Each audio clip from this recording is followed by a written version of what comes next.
اعوذ باللہ من الشیطان اللعین الرجیم بسم اللہ الرحمن الرحیم الحمد للہ وکفا وسلام علی عبادہ الذین اصطفیٰ. درود بھیجیے محمد و آل محمد علیہ السلام.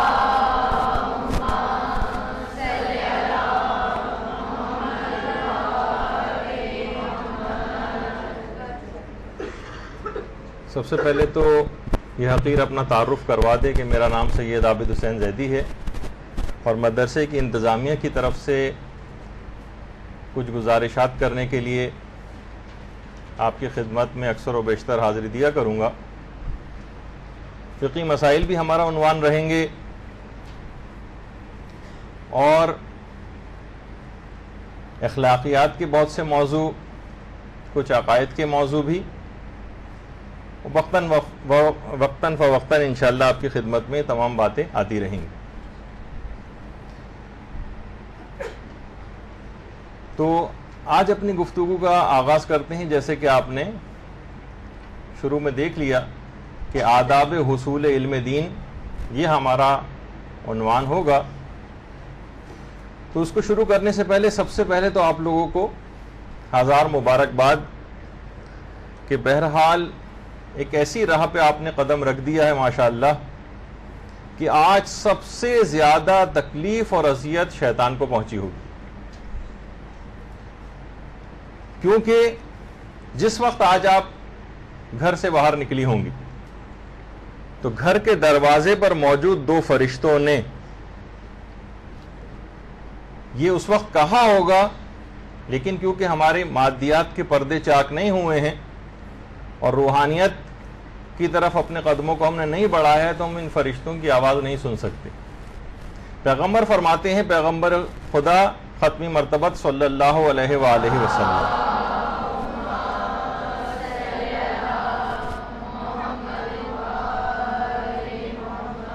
کہ ہر شخص کے دروازے پر دو فرشتے ہوتے ہیں. جب بھی وہ شخص باہر نکلتا ہے تو وہ دونوں اس سے کہتے ہیں کہ عالم بنو یا طالب علم، خبردار کوئی تیسرا نہ بننا ورنہ ہلاک ہو جاؤ گے. تو آج بھی جب آپ گھر سے باہر نکل رہی ہوں گی ان دو فرشتوں نے جملے کہے ہوں گے. ٹھیک ہے کہ آپ کے کانوں نے نہیں سنا، لیکن اب یہ حدیث جب کہ آپ کے علم میں آ چکی ہے تو جب کبھی آپ گھر سے قدم باہر نکالیں علم دین کے لیے تو دماغ میں چیز لے کر آئیے گا. تو سب سے زیادہ آج شیطان کو دکھ پہنچانے والا کام آپ نے کر دیا. آپ کو یاد ہوگا نا وہ واقعہ اکثر پڑھتے ہیں علماء کہ شیطان اپنے چیلوں کے ساتھ بیٹھا ہوا تھا کہ آج سب سے بہترین کام کس نے کیا ہے. تو کوئی چیلا کہنے لگا آج میں نے نماز نہیں پڑھنے دی. کسی نے کہا کہ آج میں نے فلاں شخص کو جھوٹ بلوا دیا، فلاں شخص کو اس سے میں نے آج غیبت کروا دی. تو شیطان سب کی بات سنتا رہا، یہ بھی بہت اچھے کام ہے میرے لحاظ سے، لیکن سب سے بڑا کام یہ نہیں ہے. ایک چھوٹا سا شیطان کونے میں بیٹھا ہوا تھا، وہ کچھ بول بھی نہیں رہا تھا. شیطان نے اس سے پوچھا تم نے کیا کیا؟ چھوٹے شیطان نے کہا کہ دو دینی طالب علم جا رہے تھے مدرسے کی طرف، چھوٹا سا کام میں نے یہ کیا کہ ان دونوں کو آپس میں لڑوا دیا.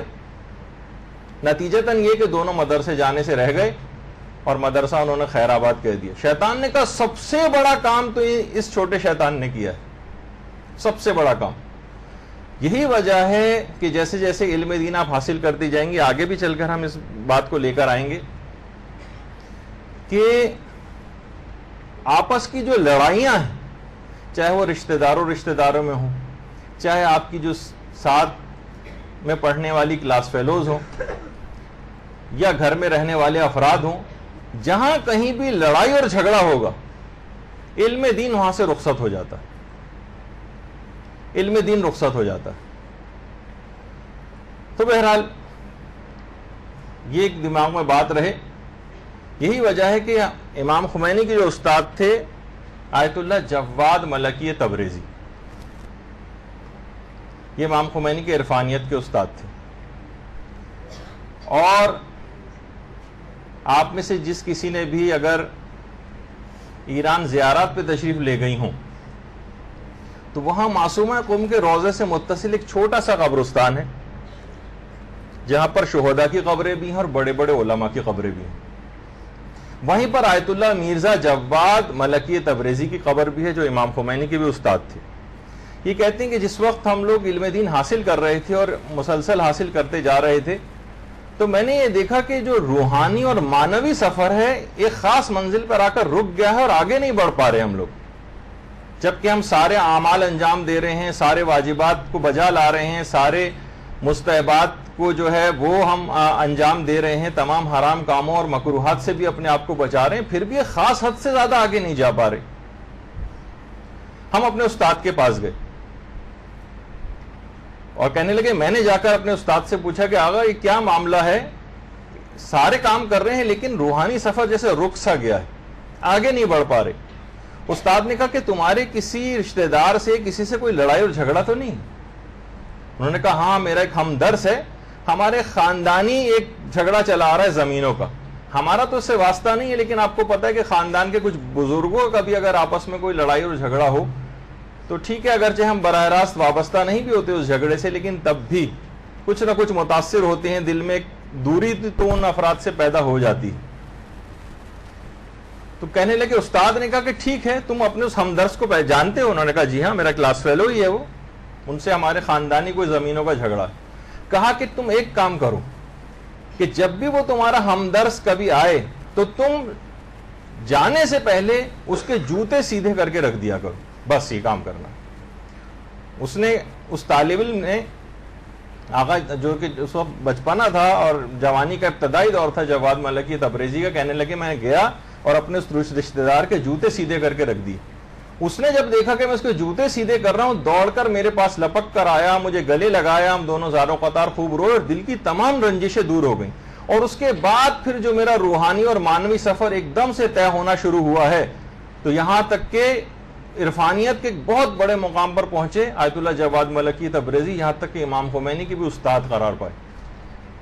تو آپ نے دیکھا کہ بعض یہ جو لڑائی جھگڑے جو ہیں آپس کے آداب حصول علم دین کے اندر، ان سے پیچھا چھڑانا پڑے گا. دل میں جتنے بھی کینے اور برائیاں رشتہ داروں کے، خاندان والوں کے، دوست احباب کے، دیگر مومنین کے اگر دل میں موجود ہیں تو یہ نور علم کو آگے پھیلنے نہیں دیتے، آپ کے اندر ایک روحانی اور معنوی ترقی کو بڑھنے نہیں دیتے. اور یہ سب چیزیں آپ کو مدرسہ تعلیم دے گا، مدرسہ سکھائے گا. دیکھیے آپ، ایک زمانہ تھا باطل اس بات کو پہچانتا ہے کہ ان کی اہمیت کتنی زیادہ ہے. یہی وجہ ہے کہ فرعون، دیکھیے فرعون نے جو دعوی خدائی کیا تھا تو اچانک سے کر دیا تھا. اس کے ایک ہوشیار وزیر حامان نے اس کو مشورہ دیا کہ اگر تم نے اس موقع پر دعوی خدائی کیا تو یاد رکھو کہ کوئی تمہیں خدا ماننے کو تیار نہیں ہوگا. تم پہلے مرحلے میں یہ کرو کہ جتنے بھی تعلیمی ادارے ہیں مصر میں یہ سارے کے سارے بند کر دو. ملک کے طول و عرض میں فرعون نے سارے تعلیمی ادارے بند کر دیے.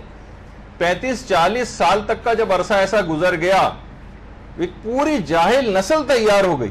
اس کے بعد فرعون نے دعوی خدائی کیا اور انتہائی آرام سے لوگوں نے مان لیا. تو کہیں پر بھی علم کو اگر روک دیا جائے اور جہالت کو فروغ دیا جائے تو یہاں تک اتنی جہالت پھیل جاتی کہ ایک عام اپنے جیسے انسان کو بھی انسان خدا مان لیتا ہے. تو دیکھیے اس زمانے میں بھی فرعون اور حامان جیسے لوگوں کی پالیسی یہ تھی، اس پہلے مرحلے پر دینی مدارس سے پیچھا چھڑانے کے لیے یا جو بھی تعلیمی ادارے ہیں جو ایک علم کی روشنی مہیا کرتے ہیں ان کو بند کرو تاکہ لوگ ہماری ہر باطل بات کو ماننے کے لیے تیار ہو جائیں. اور آج کے بھی جو حکمران ہیں انہوں نے کہا کہ ہم مدارس کو اور تعلیمی اداروں کو بند تو نہیں کروا سکتے، لیکن ہم اس کی جو ہے وہ شکل کو تبدیل کر سکتے ہیں. اور نتیجتاً یہ ہوا کہ ملک کے اندر اس وقت دینی مدارس کے حوالے سے ایک کراہیت کا اور ایک نفرت کا جو کانسیپٹ ایک خاص افراد کی وجہ سے جو انہوں نے غیر ملکی طاقتوں کے ایما پر وہ پریزنٹ کیا ہے، تو اس کی بنا پر آپ دیکھیں کہ لوگ دینی مدارس سے کتنے برگشتہ ہو گئے. لیکن بہرحال یہ تمام چیزیں ایسی ہیں کہ دینی مدارس کی بے انتہا اہمیت ہے. یہیں پر ہی ایک باضابطہ طور پر کوئی گھر میں ایسا کبھی کر سکتا ہے کہ میڈیکل کی جو کتابیں گھر میں پڑھ کے کوئی ڈاکٹر بن جائے، اور کچھ چند ایک موویز دیکھ کر اور چند ایک سرجری کی کتابیں پڑھ کر انسان جو ہے وہ سرجن بن جائے؟ کبھی ایسا ہوتا ہے؟ تو اسی طریقے سے گھر پہ بھی جو اگر آپ کچھ مطالعہ کریں گی نا اور کسی تعلیمی ادارے سے وابستہ نہیں ہوں گی تو کبھی بھی آپ کے علم میں کوئی خاص گہرائی نہیں آ پائے گی، لوگوں کی کا وہ ہدایت کا فریضہ آپ انجام نہیں دے سکتی اور نہ ہی صحیح طور پر اپنی ہدایت کا کوئی سامان کر سکتی. تو اسی وجہ سے مدرسے آنے کی خاص ضرورت اور اہمیت ہے. اچھا اب دیکھیے خاص طور پر بچوں کے جو دینی مدرسے آج کیونکہ بالکل ابتدائی گفتگو ہو رہی، انشاءاللہ اگلی کلاسز سے تو ہمارے باقاعدہ ٹاپکس کے اوپر گفتگو شروع ہو جائے گی جو آپ کے سلیبس میں شامل ہیں، لیکن آج بہت سی ابتدائی باتیں کرنا. بچوں کے دینی مدرسے، یہ بچے جو اس وقت آ رہے ہیں، باقاعدہ ایک طالب علم بچے کے والد جو ہے ایک دفعہ مجھے ملے اور کہنے لگے کہ جناب بڑی عجیب و غریب صورتحال ہوئی ہے، بچہ جب سے مدرسے آنے لگا ہے مجھے خود چھپ کر نماز پڑھنا پڑتی، اتنی غلطیاں نکالتا ہے میری نماز میں، آپ کی یہ قرات غلط ہے، آپ کی فلاں چیز نہیں صحیح ہے، اور ہماری اتنی کریکشنز کرواتا ہے کچھ حد نہیں. بہت سے والدین ایسے ملے کہ جب ہم حج پر گئے، ہمارے ساتھ یہ بچہ بھی تھا جو مدرسے میں کچھ سال پڑھ لیا ہے، حج پہ جہاں کوئی فقہی مسئلہ ایسا درپیش ہوتا تھا یہ بچہ بڑھ کے جواب دے دیتا تھا. پھر ہم علماء سے کنفرم کرتے تھے، پتہ چلا کہ یہ تو اس نے بالکل صحیح جواب دیا ہے. تو بڑے حیران ہوتے تھے کہ بہرحال اتنی کم مدت میں، یعنی باضابطہ جب انسان علم دین حاصل کرتا ہے تو واقعتاً اس کے اندر بہت ساری ایسی تبدیلیاں رونما ہونے لگتی ہیں، علم میں ایسا اضافہ ہونے لگتا ہے کہ جب یہ بچے بلوغ تک پہنچیں گے تو اس کے بعد آپ خود دیکھیں گے ایک معیار ایسا ہو جائے گا کہ پھر کافی آگے کی بات بتانا پڑے گی ان کو.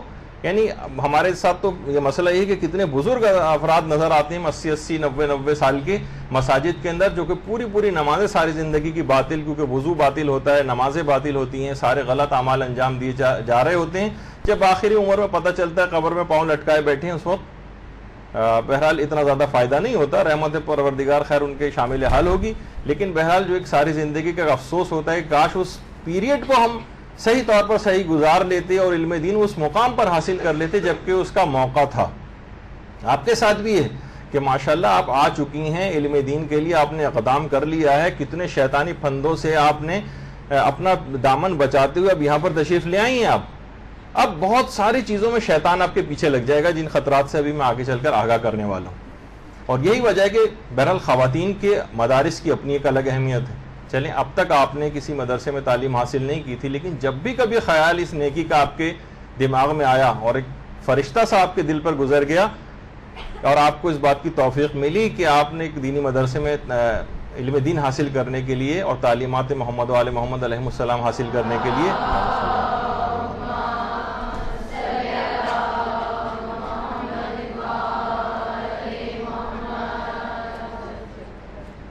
تو بہرحال یہ کہ خواتین کی ایک اپنی اہمیت ہے اور پھر یہی ہراول دستے کا کردار ادا بھی کریں گی انشاءاللہ. کبھی امام زمانہ علیہ الصلوۃ والسلام کے سلسلے میں اگر گفتگو ہوئی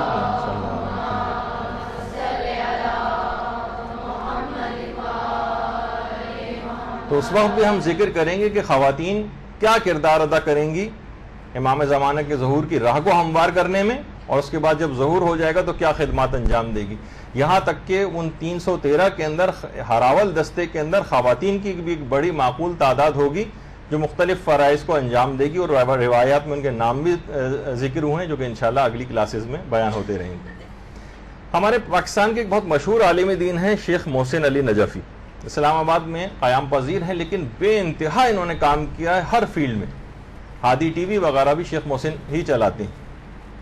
ایک دفعہ کراچی آئے ہوئے تھے اور بہت سی بات چیت ہو رہی تھی تو شیخ محسن نے بڑا ایک اچھا ایک جملہ کہا.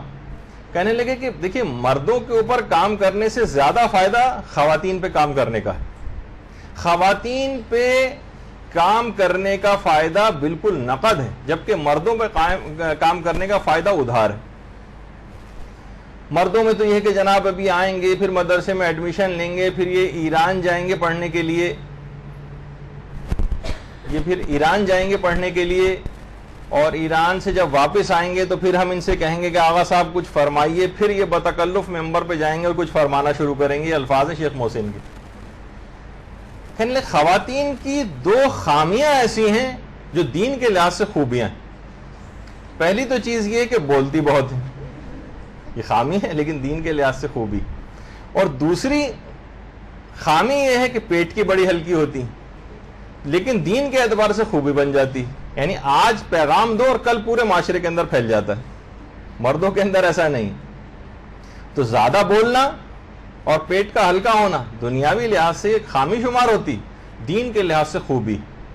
جتنا زیادہ بولیں گی, جتنا امر بالمعروف و نہی عن المنکر کریں گی, اتنے اپنے درجات کو بڑھاتی چلی جائیں گی, اور جتنی دین کے معاملے میں پیٹ کی ہلکی ہوں گی اتنا ہی زیادہ معاشرے کے اندر فوراً تبلیغات, البتہ کچھ علم مقام اور صحیح باتیں حاصل کرنے کے بعد بہت پری میچورلی کام کرنا نہ شروع کر دیجیے گا, کیونکہ آپ کو پتا ہے کہ بہرحال نیم ملا پھر خطرہ ایمان بن جاتا ہے. یعنی کچھ نہ کچھ حاصل ہو جائے, کوئی صلاحیت آ جائے تو انشاءاللہ پھر آپ کام کریں گے.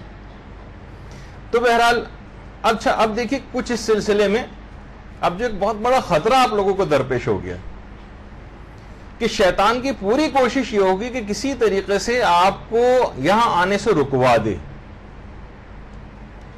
مختلف بہانے ہوں گے, کچھ مصروفیات ہوں گی, کچھ کے پریکٹیکلز نکل آئیں گے, کچھ کی فلاں کلاسز شروع ہو جائیں گی, کچھ کے مثلا والدین ناراض ہونے لگیں گے, تم تو وہاں جا کر بیٹھ جاتی ہو, گھر کا کام کون کرے گا, شوہر حضرات جو ہیں وہ ناراض ہونے لگیں گے. تو اب بہت سارے اس طرح کی چیزیں ہوں گی کہ کام بیچ میں ادھورا نہ کہیں رہ جائے. یہ مجھے ایک بہت بڑا خوف ہے. دیکھیے بہت ساری چیزیں ایسی ہیں کہ اگر کسی کا ارادہ ہے, کوئی آ گیا کہ مثلا چلیں سوزوکی کی سواری کریں گے, سیر کریں گے روزانہ, یہ اگر کسی کی نیت ہے, میرے خیال ہے یہ نیچے جا کے کہتے ہیں کہ آواز بہت اس کی گونج رہی ہے, تاکہ اس کو گونج کم کریں.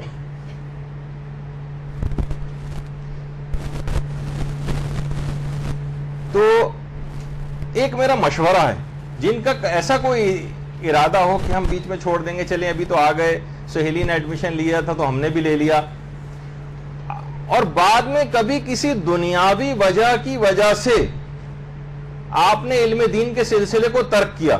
میرے پریکٹیکل ہو رہے تھے تو میں مدرسہ چھوڑ رہی ہوں, میرا فلاں کام درپیش تھا تو میں مدرسہ چھوڑ رہی ہوں. یہ بات یاد رکھ لیجئے کہ جب کسی دو چیزوں میں آپس میں ٹکراؤ اور موازنہ ہوتا ہے نا, تو انسان اس چیز کو اختیار کرتا ہے جس کی نگاہ میں اس کی زیادہ اہمیت ہوتی, اور دوسرے کو جب حقیر اس کے مقابلے میں سمجھتا ہے تو پھر کہیں جا کر وہ حقیر چیز کو ترک کرتا ہے اور اپنے لحاظ سے جو ایک اعلیٰ چیز ہوتی ہے اس کو لیتا ہے. جب کبھی اس طرح سے کوئی ٹکراؤ ہوگا دین اور دنیا میں, علم دین میں, تعلیمات محمد و آل محمد علیہ السلام اور دیگر کسی چیز میں,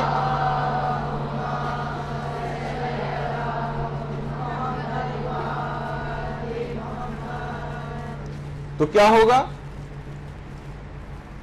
جب کبھی ایسا ہوگا تو جب آپ اگر کسی دنیاوی کام کی وجہ سے اس کو چھوڑیں گی, دنیاوی کام کی وجہ سے, تو آپ یاد رکھ لیجئے کہ آپ کو اس دنیاوی کام میں بھی ناکامی کا سامنا کرنا پڑے گا. یہ میں ابھی سے آپ کو بتا رہا ہوں. تو اگر کسی کو چھوڑنا تو ابھی سے چھوڑ جائے, تاکہ کم سے کم اس دنیاوی کام میں اسے کوئی نقصان نہ پہنچے.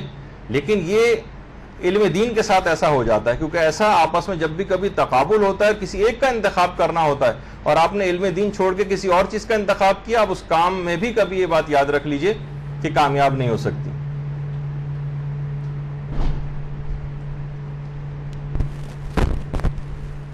بہت بڑھیا.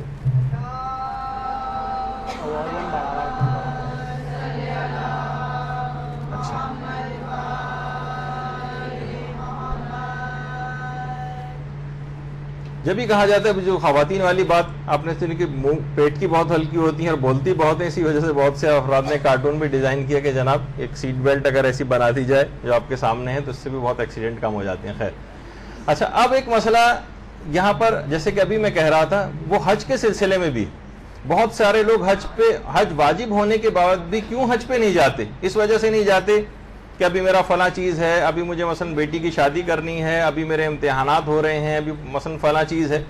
تو یہاں تک کہ کتنی روایات میں امام ائمہ کی طرف سے یہ بات آئی ہے کہ اگر کوئی شخص کسی دنیاوی کام کی وجہ سے حج کو ترک کرے گا تو سارے حاجی حج کر کے واپس آ جائیں گے, تب بھی اس کا وہ دنیاوی کام نہیں ہو سکے گا جس کی وجہ سے اس نے حج کو ٹالا تھا اور ترک کیا تھا.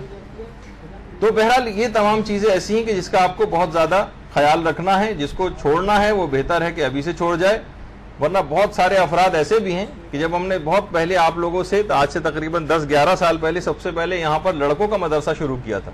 لڑکیوں کا تو ہمارے دماغ میں تھا بھی نہیں, ہم چاہتے تھے کہ نوجوان لڑکوں کے سلسلے میں قائم کریں. تو لوگوں کا کانسیپٹ دیکھیے, انٹر کے امتحانات ہونے کے بعد ہم نے یہاں پہ مدرسہ شروع کیا تھا, اور انٹر کے امتحانات ختم ہو گئے اور اس کے بعد پھر یہاں پر انہوں نے ایڈمیشن لیا تو کچھ طالب علم ایسے تھے جن کی پرسنٹیج نہیں آئی, میڈیکل کالج میں ایڈمیشن نہیں ہوا, انجینئرنگ کالج میں ایڈمیشن نہیں ہوا.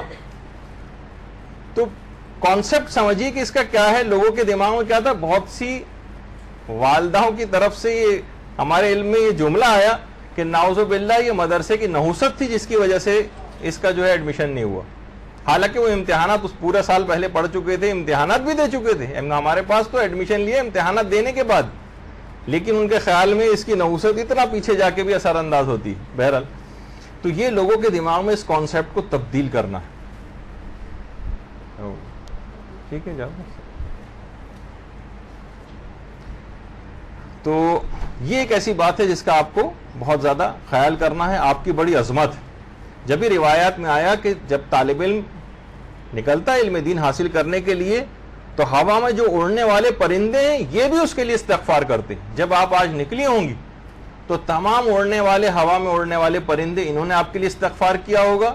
اور روایت میں یہ ہے کہ پانی میں چلنے والی جو مچھلیاں ہیں, تیرنے والی مچھلیاں, یہ بھی سب آپ کے لیے استغفار کر رہی ہیں. اور اس کے اندر آپ نے سن ہی لیا تھا اس دن بھی مولانا غلام علی وزیری, جو پہلی جو کلاس آپ کی لحاظ سے ہوئی تھی, اس تقریب کے اندر جو ان کی گفتگو ہوئی تھی, انہوں نے یہی کہا تھا نا کہ فرشتے آپ کے قدموں تلے پروں کو اپنے بچھاتے ہیں. تو آپ کی بڑی عظمت ہے, بڑی اہمیت آج کے بعد سے ہو گئی. اس سے پہلے مچھلیاں آپ کے لیے استغفار نہیں کرتی تھیں, اس سے پہلے ہوا میں اڑنے والے آپ کے لیے پرندے آپ کے لیے استغفار نہیں کرتے تھے, جو آج سے یہ ایسا ہونے لگا. تو اس کا آپ کو بہت خیال کرنا پڑے گا. اچھا, اب دیکھیے کام آپ کو معاشرے کے اندر کیا کرنا ہے کہ پہلے تو علم بڑھانا ہے اپنا, اور علمی لحاظ سے مضبوط ہونا. آتائی بن کے کام نہیں کر رہا ہے یہاں پر کہ بہت سرسری سا ایسی آپ نے چٹ پٹ ٹائپ کا ایک علم حاصل کر لیا اور چند ایک مجلسیں وغیرہ پڑھنا سیکھ لی, اس کے بعد بس. یہ بات یاد رکھ لیجیے, آپ نے دیکھتی ہیں کہ اگر اپنے آپ کو آپ نے اس سے اخلاق سے آراستہ نہیں کیا اور اپنے اندر کچھ ایسی اخلاقی خصوصیات پیدا نہیں کی, آپ کے اندر جتنی کمی ہے نا یہ ساری معاشرے میں ریفلیکٹ کرے گی. آپ دیکھتی ہیں کہ مجالس کتنی زیادہ ہو رہی ہیں, خواتین کی خاص طور پر مجالس کتنی زیادہ ہیں, لیکن ہمیں معاشرے کے اندر کوئی تبدیلی نظر نہیں آ رہی. آپ مجھ سے زیادہ واقف ہیں, آپ کتنی اٹینڈ کرتی ہیں, خواتین کی مجالس تو بہت زیادہ ہوتی ہیں. صبح سے جو آپ مجلس میں جانا شروع ہوتی ہیں, ایک کے بعد ایک, ایک کے بعد ایک, کتنی زیادہ ہوتی ہیں, لیکن دیکھتی ہیں کہ معاشرے کے اندر تبدیلی نہیں. اس کی کیا وجہ ہے, تبدیلی کیوں نہیں نظر آ رہی جبکہ اتنی مجلسیں ہو رہی؟ اس کا جواب بہت اچھا آیت اللہ سید دست غیب شیرازی نے دیا. شہید ہو چکے ہیں آیت اللہ دست غیب شیرازی, اور باقاعدہ ان کی قبر مبارک بھی ہے شیراز میں. اور بڑا ان کا ایک مشہور واقعہ بھی ہے کہ جب دست غیب شیرازی ایک بم دھماکے میں گوہر نام کی ایک عورت نے جسم پہ بم باندھ کے ان کو شہید کیا تھا ایران میں. تو اس سے بہت پہلے سے بم دھماکے ہو رہے ہیں, ہمارے یہاں تو بہت بعد میں شروع ہوئے. تو آیت اللہ دست غیب شیرازی جو تھے وہ خواب میں لوگوں کے آئے, اور لوگوں نے دیکھا کہ انتہا سے زیادہ خوش ہیں جنت میں, اور آ کر کہہ رہے ہیں کہ میرے جسم کے کچھ ٹکڑے دیوار کے اوپر چپکے رہ گئے. ظاہر بم دھماکے میں جسم کے پرخچے اڑ جاتے ہیں. الگ الگ لوگوں نے خواب دیکھا. پھر سب لوگ جب اس جگہ پہ آ کر جمع ہوئے تو سب نے اپنا خواب سنایا کہ سب کے خواب میں آ کر آقا دست غیب شیرازی نے کہا ہے دیوار پر چپکے ہوئے گوشت کے ان ٹکڑوں کو لیا گیا, اس کے بعد غسل دے کے ان کو قبر میں ان کے ساتھ ہی دفن کیا گیا. تو آیت اللہ دست غیب شیرازی ایک بات کہتے تھے, وہ کہتے تھے کہ اگر کوئی شخص تقریر کر رہا ہو یا مجلسیں پڑھ رہا ہو, اگر اس نے اپنی کمیوں کو اور خامیوں کو دور نہیں کیا تو جس وقت یہ گفتگو کر رہا ہوگا نا تو وہ اپنی تمام خامیاں اور برائیاں بھی حاضرین میں اور سامعین میں ٹرانسفر کر دے گا. میں نے اگر اپنے آپ کو اس سے آراستہ نہیں کیا اسلامی اخلاق سے اور روحانیت سے, اور جتنی بھی کمیاں اور خرابیاں ہیں, میں نے مجالس رٹ لی مثلا, لیکن اپنا تزکیہ نفس نہیں کیا, اپنے آپ کو بہتر کرنے کی کوشش نہیں کی, بس ادھر ادھر سے عالموں کی کچھ چیزیں میں نے جمع کر لی, اور اس کے بعد تاکہ واہ واہ ہو جائے. خواتین میں تو ہوتا ہے کہ جناب بڑی واہ واہ ہو رہی ہے اور اپوائنٹمنٹ لیے جا رہے ہیں, وہ کہہ رہی ہیں کہ میں ڈائری دیکھ کر آپ کو بتاؤں گی کہ میرے پاس ٹائم ہے یا نہیں, اور گاڑی لینے لوگ ساتھ میں لینے کے لیے خواتین آ رہی ہیں, گاڑی میں چھوڑنے جا رہی ہیں, بریانی اور اس کے تھیلے وغیرہ بھی ساتھ آ رہے ہیں ان کے. تو بہت ساری ایسی چیزیں کہ انسان کا دماغ خراب ہونے لگتا ہے, تو اس کا ہدف اور مقصد ہی فقط یہ بن کے رہ جاتا ہے حب جاہ اور شہرت حاصل کرنا، اس کا کہیں پہ بھی تبلیغ کا، چاہے وہ تبلیغی مجلسیں کیوں نہ پڑھ رہی ہو، کیونکہ تبلیغی مجلسیں پڑھنے والوں کی بھی ایک مارکیٹ ہے آج کل. وہ تبلیغی مجلسیں پڑھ رہی ہے لیکن خدا کے لیے نہیں پڑھ رہی بلکہ مشہور ہونے کے لیے پڑھ رہی. تو بعض اوقات تو کہتے تھے کہ جو بھی کمی اور خرابی آپ کے اندر ہوگی، جب آپ گفتگو کرنا شروع کریں گی تو آپ اپنی کمی اور خرابیوں کو حاصلین میں ٹرانسفر کریں گے. علم بھی آپ نے کچھ نہیں دیا بلکہ اپنی خرابیاں منتقل کر دیں. جب بھی کہا جاتا ہے، ایک جملہ ہے کہ تقریر میں مقرر کے اثرات ہوتے ہیں اور تحریر میں محرر کے اثرات ہوتے ہیں. تقریر جب انسان کرتا ہے تو اس میں مقرر کے اثرات ہوتے ہیں. یہ جب آپ تلاوت قرآن کرتی ہیں تو آپ کے اندر ایک روحانیت کیوں پیدا ہوتی ہے؟ آپ پروردگار کا کلام آپ کی زبان پہ جاری ہو رہا ہے. جب آپ کسی بڑے عالم کی کتاب پڑھتی ہیں تو کیوں متاثر ہوتی ہیں؟ اس وجہ سے کہ وہ جو تحریر اس نے کی ہے وہ اس کے اثرات نیک آپ کے اندر جذب ہوتے چلے جاتے ہیں.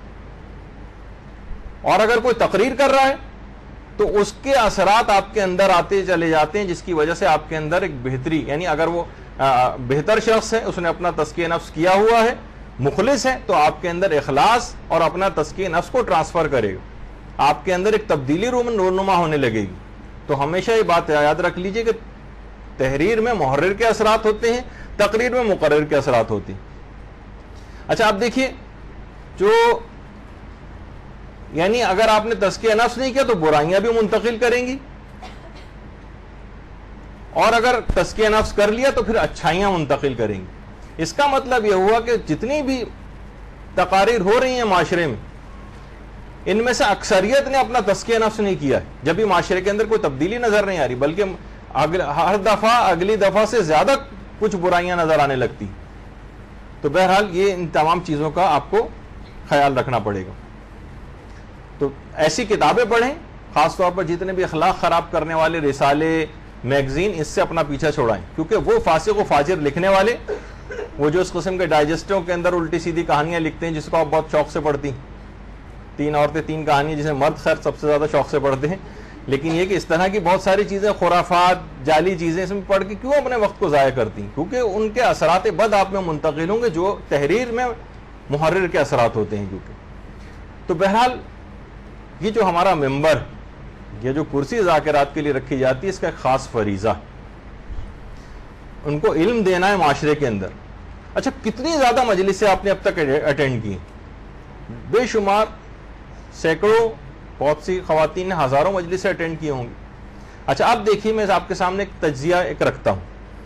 جتنے بھی، چلیں آپ تو معاشرے کی ایک سمجھے ممتاز خواتین ہیں کہ جو یہاں پر تشریف لائی ہیں، پہلے سے پڑھی لکھی خواتین بھی ہیں. کتنی مجلسیں آپ نے سنی؟ اگر میں آپ سے کہوں، مجھے ویسے جواب نہیں چاہیے، اپنے طور پر جواب اپنے دل میں دیجیے گا اس کا. اگر میں کہوں کہ سب سے زیادہ آپ نے تذکرہ جن افراد کا بھی سنا، اس میں سے کہا جائے معصومین کی 3 حدیثیں زبانی سنائی، کسی کو یاد ہے معصومین کی 3 حدیثیں؟ چلیں ایک حدیث سنا دیں معصومین کی، بس وہ نہیں پیغمبر اسلام کی جو آپ پہلی جماعت سے پڑھتی ہیں، علم حاصل کرو چاہے خواتین کیوں نہ جانا پڑے، ماں کی گود سے قبر تک علم، یہ والے نہیں. یہ تو چلیں ویسے سن کے آپ کو ہو گئی. لیکن اگر آپ دیکھیں تو علم کیا دیا کہ آپ میں سے زیادہ تر خواتین کو یاد بھی نہیں. اگر 3 کہوں یا ایک کہوں، مثلا کہوں کہ امام محمد تقی علیہ السلام کی کوئی حدیث سنائی، ایک بھی نہیں یاد.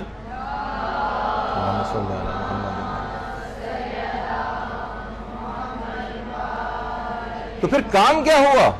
کون سا علمی کام ہوا ان مجالس کے ذریعے، ان تقاریر کے ذریعے، ان مجالس کو اٹینڈ کرنے کے ذریعے، کہ کسی کو ان کی کسی تعلیم سے واقفیت ہی نہیں. تو اسی لحاظ سے اگر آپ دیکھیں، سب سے زیادہ کن کا تذکرہ ہوتا ہے؟ امام حسین علیہ السلام کا، جن کی ذریعے مبارک آپ کے سامنے ہے. درود بھیجیے محمد علیہ محمد.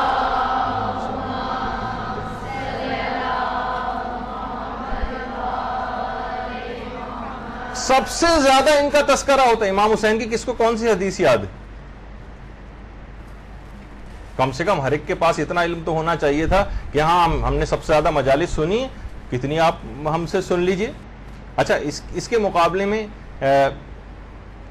تو یہ مدرسہ جس میں آپ ہیں، ہم سے ایفیلیٹڈ کچھ اور مدرسے بھی مختلف جگہوں پہ چل رہے ہیں، یعنی جو مدرسۃ القائم سے ایفیلیٹڈ ہے. تو وہاں پہ بھی ایک دفعہ یہ ہوا کہ وہاں کی انتظامیہ نے بچوں کے ہاتھ میں پیپرز وغیرہ تھمائے اور کہا کہ ایک ٹیسٹ کر کے دیکھا بچوں کو، بچوں نے کیا حاصل کیا. بھائی آپ ایسا کریں کہ جتنی بھی آپ کو حدیثیں یاد ہو نا، کوئی سی بھی کسی بھی معصوم کی، وہ ایک پیپر کے اوپر لکھ دیں. تو آپ حیران ہوں گے کہ رینڈملی بچوں کو تیاری نہیں کروائی تھی. کسی بچے نے 40 حدیثیں لکھی، کسی نے 70 حدیثیں لکھی اسی وقت بیٹھے بیٹھے، یعنی آدھے پونے گھنٹے کے اس پیریڈ میں. تو بہرحال یہ علم دین ان کو جس لحاظ سے حاصل ہوتا ہے مدرسوں کی وجہ سے حاصل ہوتا ہے، یعنی جہاں باضابطہ طور پر تعلیم دی جا رہی ہوتی.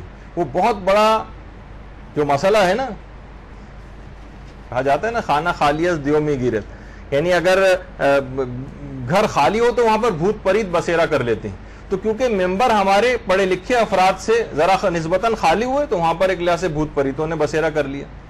بہت سی برساتی قسم کے ذاکرات جو مخصوص وہی 2 3 4 انہوں نے مجلسیں یاد کر رکھی ہیں، بس ہر جگہ جو ہے وہ پڑھتی پھر رہی ہوتی ہیں، اور وہ بھی ادھر ادھر سے غلط سلط جس طرح سے اس کے اندر چیزیں ہوتی ہیں. تو بہرحال یہ بات یاد رکھ لیجئے کہ دیکھیں آپ کے سامنے ہے کہ امام حسین کی کسی کو کوئی حدیث نہیں پتا. خود ہمارے زمانے کے امام زمانہ علیہ الصلوۃ والسلام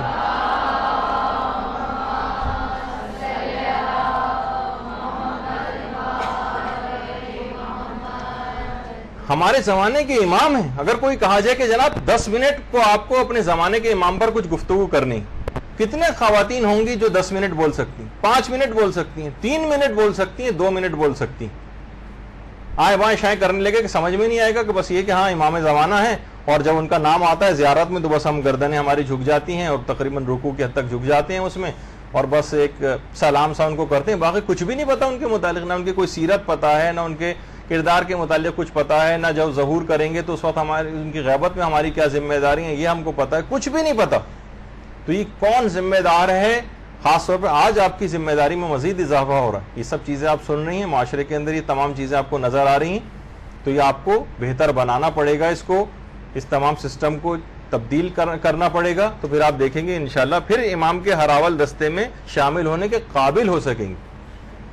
تو اچھا، ہم نے یہ بھی دیکھا کہ عام طور پر جو چیزیں بھی بیان کی جاتی ہیں ممبروں سے، اس سے بچوں کا خاص طور پر دماغ بن کیا گیا ہے. بڑوں سے اگر ظاہر ہے کچھ چیزیں پوچھتے ہیں نا، جیسے آپ دیکھتی ہیں ٹی وی میں بھی کہ جناب ہر اسٹریٹ پہ جاتے ہوئے لوگوں سے سوال و جواب شروع کر دیا جاتے ہیں، اور وہ جو جواب دیتے ہیں.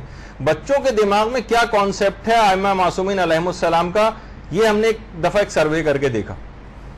تو یقین کیجئے کہ آپ حیران ہوں گی کہ جیسے بچوں سے پوچھا گیا کہ امیر المومنین علیہ الصلوۃ والسلام کا کیا ان کے دماغ میں کانسیپٹ ہے، تو ان کے دماغ میں اللہم صلی علی محمد و علی محمد،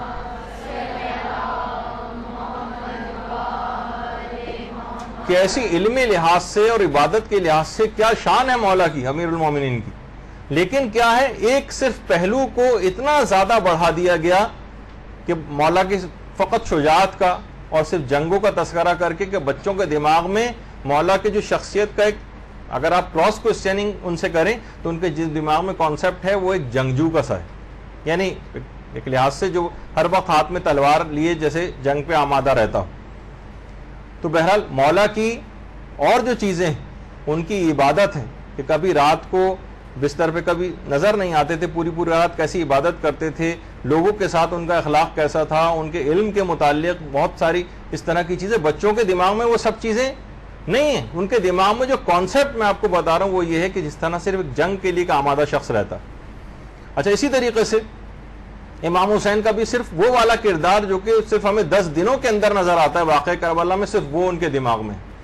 حضرت عباس علمدار علیہ الصلوۃ والسلام، اللہم صلی علی محمد و علی محمد،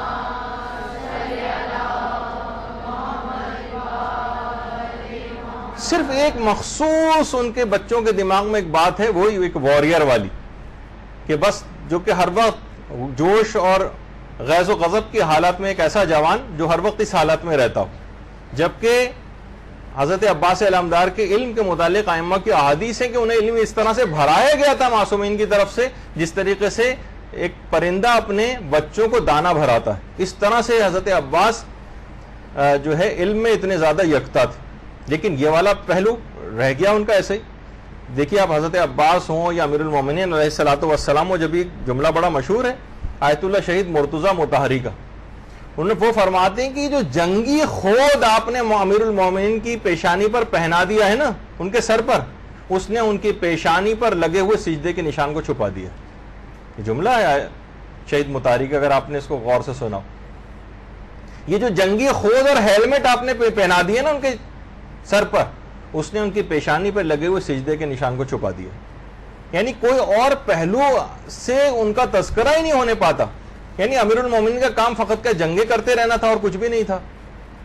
تو یہ بہت ساری ایسی چیزیں ہیں، کانسیپٹس ایسے ہیں کہ جو لوگوں کو تبدیل کرنا ہوں گے، جبکہ دوسرے پہلو پیش کرنا پڑیں گے. مجالس کے اندر وہی مکھی پہ مکھی بٹھانے والا جو اس طریقے سے معاملہ ہوتا ہے، ایک ہی بات کو بار بار بس کر رہے ہیں، جبکہ دیگر کتنے پہلو بالکل تشنا ہیں جو کہ بیان ہی نہیں ہو رہے. ان کی سیرت بیان نہیں ہو رہی، ان کی تعلیمات بیان نہیں ہو رہی. آپ جو مجالس سننے جاتی ہیں، کتنے اقوال معصومین آپ کو سنائے جاتے ہیں، اس کے اندر نہیں سنائے جا رہے ہوتے. اسی طریقے سے اگر آپ دیکھیں تو چوتھے امام کی جو ایک کانسیپٹ ہے بچوں کے دماغ میں، اللہم صلی علی محمد و علی محمد،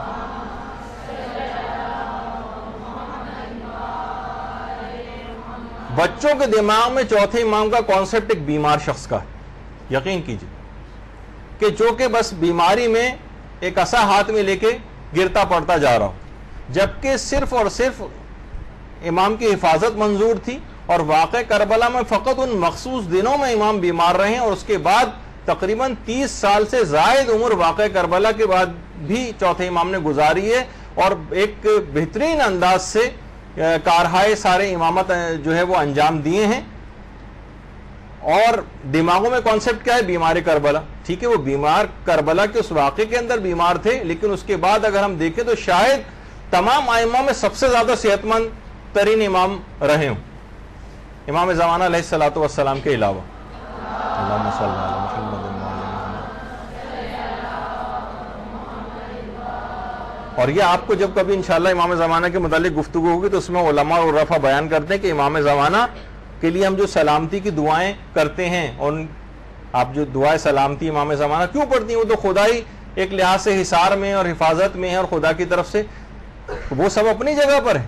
لیکن علماء بیان فرماتے ہیں کہ امام اتنے زیادہ تکالیف کے اندر مبتلا رہتے ہیں، شیعہ نے حیدر کرار کی وجہ سے جو مظالم ان کے اوپر ہو رہے ہیں، جو ان کی حالت زار ہے، کہ امام زمانہ اکثر بیمار پڑ جاتے ہیں. اکثر بیمار پڑنے کی وجہ سے ان کے لیے دعائے سلامتی امام زمانہ میں پڑھنا ضروری ہے. ان کے لیے دعا مسلسل کرتے رہیں، کیونکہ بہرحال اسی دنیا میں وہ بیمار بھی ہوتے ہیں، کھاتے پیتے بھی ہیں، غیبت ضرور ہے ان کی، لیکن ایسا نہیں کہ ان تمام جو ہے وہ چیزوں سے بالکل محفوظ و مامون. تو انشاءاللہ جب کبھی گفتگو آئے گی تو اس کے اندر ہم تفصیل سے بیان کریں گے. تو چوتھے امام جی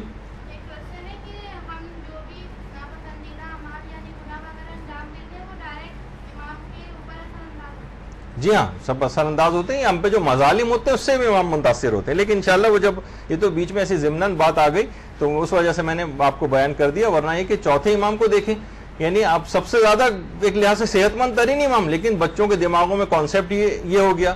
چوتھے امام نے آنے کے بعد جب مدینے تشریف لائے ہیں، اس کے بعد سب سے پہلا کام یہ کیا کہ مدینے میں ایک مدرسے کی بنیاد رکھی، جہاں پر امام خود مختلف علوم کی تعلیم دیا کرتے تھے. لیکن کبھی آپ کو نہیں بتایا گیا کہ امام کارہائے امامت کس طرح سے انجام دیتے تھے، کیا وہ کرتے تھے، امر بالمعروف اور نہی عن المنکر کا فریضہ کیا تھا. اچھا، اسی طریقے سے شہزادی کونین سلام اللہ علیہ جو ثانی زہرا جو ہیں، اللہم صلی علی محمد و علی محمد، شہزادی زینب سلام اللہ علیہ، یعنی صرف ایک واقع کربلا کے خاص تناظر کے اندر ان کا ایک تذکرہ ہوتا ہے، ورنہ علمی لحاظ سے مدینے کی کتنی ہی عورتوں کو، سینکڑوں عورتوں کو اپنے پاس مدرسہ باقاعدہ تھا جہاں پر تفسیر قرآن کے درس دیا کرتی تھی شہزادی. علوم کے فروغ کے اندر اتنا زیادہ کام کیا کرتی تھی، حتیٰ کہ بہت ساری روایت میں تو یہ بات بھی آئی ہے کہ امیر المومنین علیہ الصلوۃ والسلام ان سے باقاعدہ فرمائش کر کے تفسیر قرآن سنا کرتے تھے علمی لحاظ سے. لیکن کوئی وہ والا پہلو پیش ہی نہیں کیا جاتا لوگوں کے سامنے کہ ان کی سیرت سے آگہی ہو، تاکہ اس کے مطابق پھر اپنی زندگی گزارنے کا کوئی ہدف اور مقصد جو ہے وہ تعین کر سکے. تو بہرحال اسی طریقے سے اگر ہم دیکھیں تو پیغمبر اسلام کی اپنی ازواج میں، جیسے حضرت ام سلمہ کے متعلق ملتا ہے، یہ جنت البقیع میں پیغمبر کی 8-9 جو ازواج تھیں ان کی قبریں سب کی سب ایک ساتھ. ماریہ قبطیہ کی صرف ایک الگ جگہ کے اوپر ہے قبر، مشربہ ام ابراہیم، وہاں پر ماریہ قبطیہ وہیں پر انتقال کی اور وہیں پر دفن ہوئی تھی. بہرحال یہ 9 کی 9 قبریں جنت البقیع، اس میں ایک حضرت ام سلمہ بھی. ام سلمہ علمی لحاظ سے بھی اتنی اعلیٰ پائے کی خاتون تھیں اور پیغمبر اسلام کی زوجہ تھیں کہ خود جابر بن عبداللہ انصاری اکثر بہت سی چیزیں پوچھنے کے لیے ام سلمہ کے پاس آیا کرتے تھے، لیکن پیغمبر کی ازواج، ان کی بھی سیرت لوگوں کے دماغ میں نہیں ہے. تو اسی طریقے سے اب دیکھیے بہت ساری یہ چیزیں اس طرح کی ہیں کہ آپ کو ان کا بڑا خیال رکھنا ہے اور اپنے اندر، اپنے کردار کے اندر ایسی تبدیلی آپ کو لانی ہے کہ جس سے ایک تبدیلی آپ کے اپنے اندر بھی نظر آئے اور معاشرے کے اندر بھی وہ ریفلیکٹ ہو. جب آپ ظاہر کام کریں گی تو تبدیلی معاشرے کے اندر بھی نظر آئے گی. اب دیکھیں جتنا یہ بڑا مقام آپ کو مل رہا ہے کہ فرشتے پر بجھا رہے ہیں آپ کے لیے، سمندر کی مچھلیاں استغفار کر رہی ہیں، ہوا میں اڑنے والے پرندے استغفار کر رہے ہیں، اور گھر کے دروازے پر کھڑے ہوئے فرشتے آپ کے لیے جو ہے وہ کلمات کہہ رہے ہیں. تو جتنا بڑا دیکھیں انسان ہوتا ہے نا، تو پھر جتنے بڑے مقام کو حاصل کرتا ہے بعض اوقات امتحانات بھی پھر ویسے ہی دینا پڑتے ہیں. جب بھی کہا جاتا ہے کہ چینی کہاوت ہے نا کہ بڑے ہونے میں بڑے دکھ ہیں، ستارے امن میں ہیں، گہن چاند و سورج کے لیے. دیکھا جائے ستاروں کو تو گہن نہیں لگتا، چھوٹا رہنے میں بعض اوقات فائدہ ہوتا ہے، لیکن جس کا مقام اور مرتبہ بڑا ہوتا ہے اس کو پھر پریشانیاں اور خطرات بھی زیادہ لاحق ہوتے ہیں. یہی وجہ ہے کہ باقاعدہ علم کو لاحق ہونے والی کچھ آفتیں ہیں، علم کو لاحق ہونے والی آفتیں، تو وہ آپ کو ان کی طرف بھی باقاعدہ ایک زمانے میں ایک رسالہ نکلتا تھا، اس میں تفصیل سے گفتگو ہوتی تھی علم کو لاحق ہونے والی آفات. اس میں امام خمینی کے اقوال بھی بیان ہوتے تھے اور شہید ثانی کے بھی. تو دیکھیے اب جب کہ آپ نے مدرسہ جوائن کر لیا، اب آپ کی معاشرے کے اندر ایک خاص اہمیت اور حیثیت ہو جائے گی. اب آپ کے ایک ایک فعل کو نوٹ کیا جائے گا. دیکھیے میں ابھی سے آپ کو بتا رہا ہوں، اب آپ کا پردہ دیکھا جائے گا. خواتین اب بہت باریک بینی سے آپ کے حلیے کا جائزہ لیا کریں گی. اور کیا ہوگا کہ دیکھیے مدرسے میں پڑھتی ہے اور اس کے عمل دیکھیے کیسا ہے، اس کا پردہ دیکھیے کیسا ہے، یہ فلاں دیکھیے فلاں تقریب کے اندر کس طرح سے بیہیو کر رہی تھی، کہ مدرسے کی لڑکیاں ہوتی ایسی. تو کیا ہے کہ آپ کے کسی عمل کی وجہ سے علم دین بدنام ہوگا. ابھی تک تو آپ کی ایک انڈیویجول، ایک ذاتی لحاظ سے ایک حیثیت تھی، اب آپ ایک نمائندہ اور ایک سفیر بن گئی علم دین کی. اب کیا ہوگا، لوگ مدارس سے متنفر ہوں گے جیسے دیگر فرقوں کے لوگ متنفر ہو گئے ہیں ان لوگوں کے کردار سے. تو اب آپ لوگوں کی ذمہ داری بہت بڑھ گئی.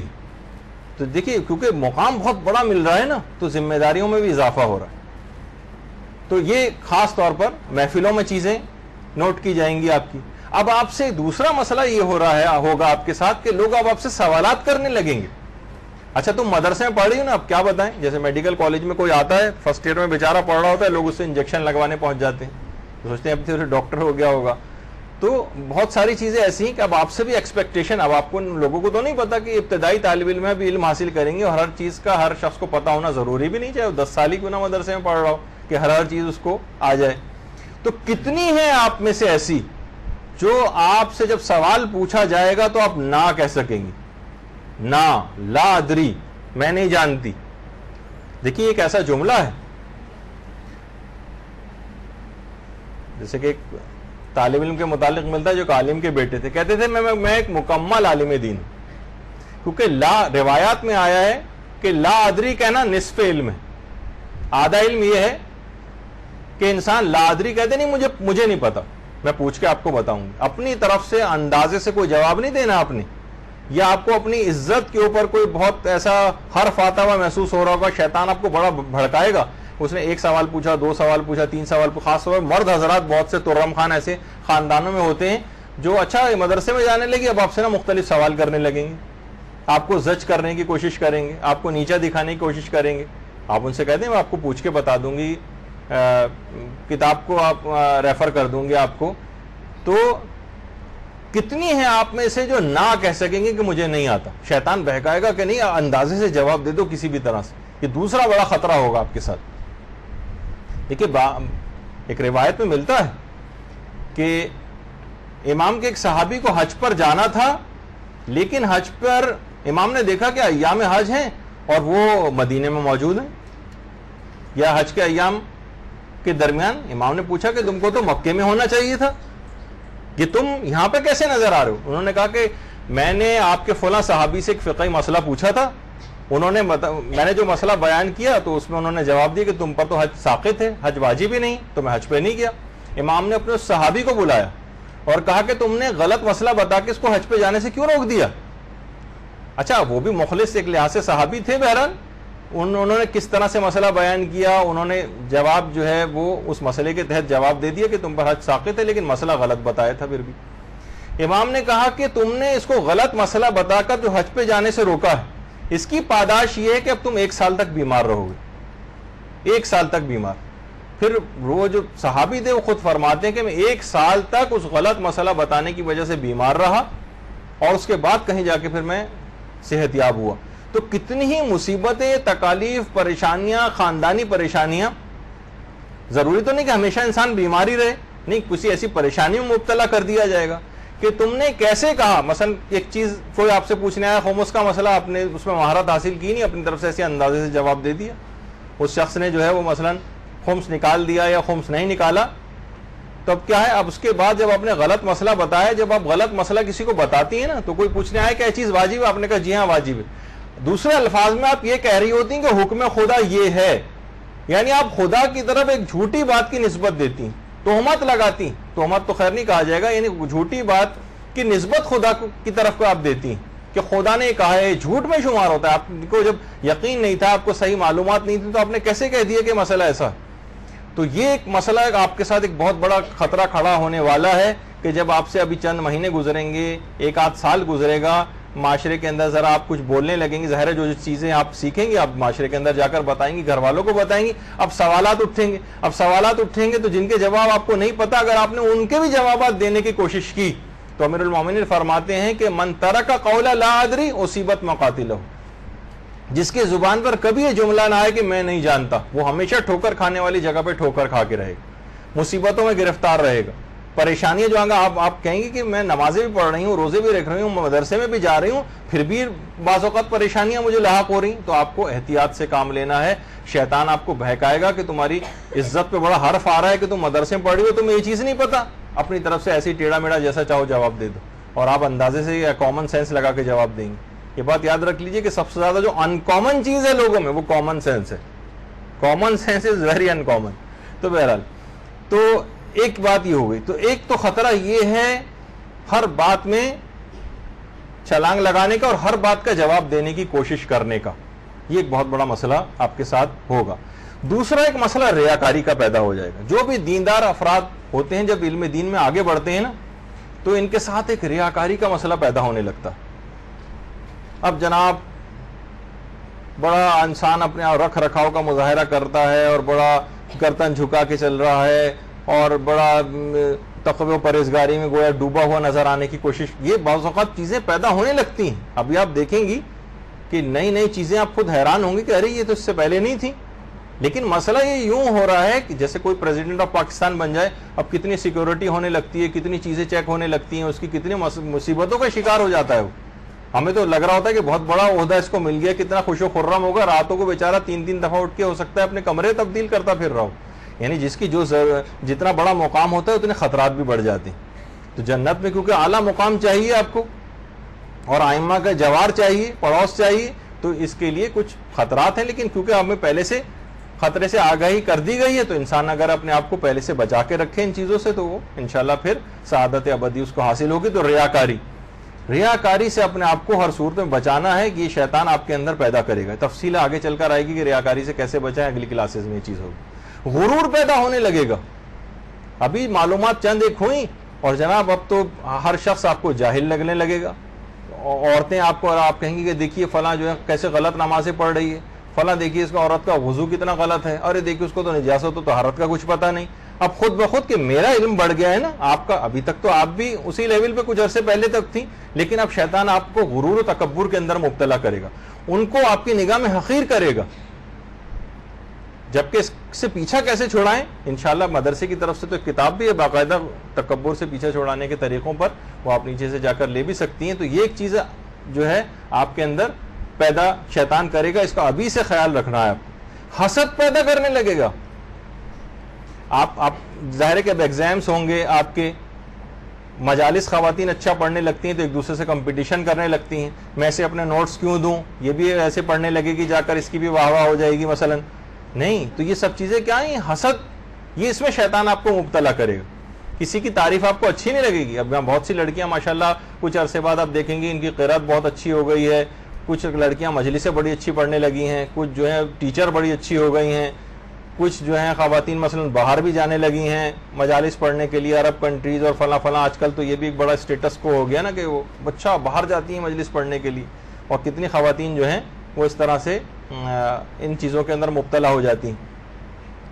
تو بہرحال اچھا, اسی طریقے سے تو حسد میں آپ مبتلا ہوں گی, اس پہ تفصیلی گفتگو تو بعد میں آئے گی, آج تو صرف فطرات کی میں نشاندہی کر رہا ہوں. حب جاہ اور حب شہرت آپ کے اندر پیدا ہونے لگے. حب جاہ اور حب شہرت کہ میں مشہور ہو جاؤں. اب آپ کوشش کریں گے میں کسی طرح سے ٹی وی پر آ جاؤں. آج کل تو اتنے سارے چینل بھی کھل گئے ہیں نا, کہیں کوئی ٹاک شو ہو رہا ہے, کہیں میرا بھی اس کے اندر نام آ جائے, ادھر سے تعلقات کو استعمال کریں گے, ادھر سے تعلقات کو استعمال کریں گی. کتنے ٹی وی پہ آنے والے افراد, ان کے متعلق اگر آپ پتہ کریں تو پتہ چلا پروڈیوسروں کے گھروں میں ان کے پوتوں اور نواسوں تک کو جو ہے وہ گفٹ پہنچا رہے ہیں. میں یہاں سے گزر رہا تھا, سوچا آپ کے لیے فلاں چیز لیتا چلوں, ان کی خوش آمدی کر رہے ہیں. اسی طرح سے ہم ٹی وی پر آ جائیں. یہ حب جاہ اور حب شہرت ہے, یہ بہت خطرناک ایک ایسی بیماری ہے جس سے شیطان بڑے کاری وار کرتا ہے مومن کے اوپر, اگر یہ بیماری آپ کے اندر پیدا کرے گا.